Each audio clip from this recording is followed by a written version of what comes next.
Diu, res nou. Bàsicament el que esperàvem. El que està clar és que vostès han presentat així un document i no crec que els importarà massa el resultat de la votació, perquè si era el que esperaven, el mínim que havíem pogut fer era intentar buscar un apropament de tots els grups per aconseguir aquesta unanimitat. Jo penso que els grans consensos o els grans acords sempre s'aconsegueixen, evidentment, cedint en totes les parts. El que no se pot és dir, això és el que n'hi ha, si t'agrada bé, si no puja't en el carro, però és el seu carro que nosaltres hem de pujar.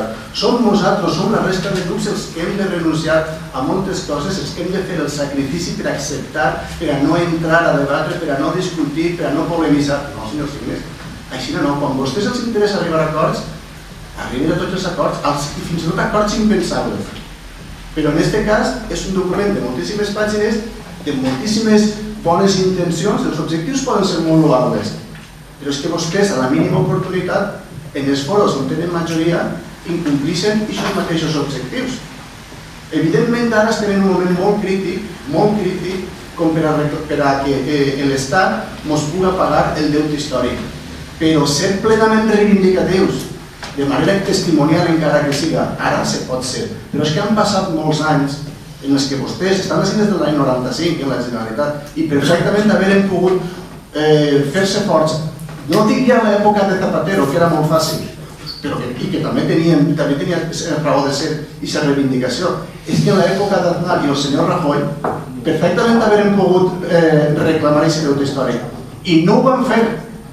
No ho van fer en l'època del senyor Aznar, quan el finançament actual és producte d'un pacte entre el senyor Aznar i el senyor Zaplana. I ara que estem davant d'una realitat més que evident de penúria financera, no tenim remei que dir, sí, és que estem mal finançats, però vostès mai han anat allí. Al final diuen, sí, jo acompanyo a vostè, acompanyo els representants de Compromís a Madrid a reclamar. Bueno, jo continuo oferint aquesta possibilitat, anem a Madrid a reclamar, si no l'Ajuntament de Carcaixent, que vaig al Partit Popular i que vaig als representants de Compromís i segur que hi haurà representants d'altres partits polítics que voldran anar a reclamar. Jo què vol que li diga? Si vostès no se creuen aquest document, per què l'han presentat? Si sabien que anàvem a arribar a aquesta situació, per què el presenten? Per imperatiu legal o perquè el partit ho va manar? Per què no reflexionen un poc sobre la negativa dels grans representants de la societat en no recolzar-lo? Reflexionen vostès per què els sindicats no volen recolzar-lo. Reflexionen vostès per què les universitats no recolzen aquest manifest. Reflexionen vostès per què els empresaris dubten de la validesa, tot i que a l'hora de firmar diuen, vale, d'acord.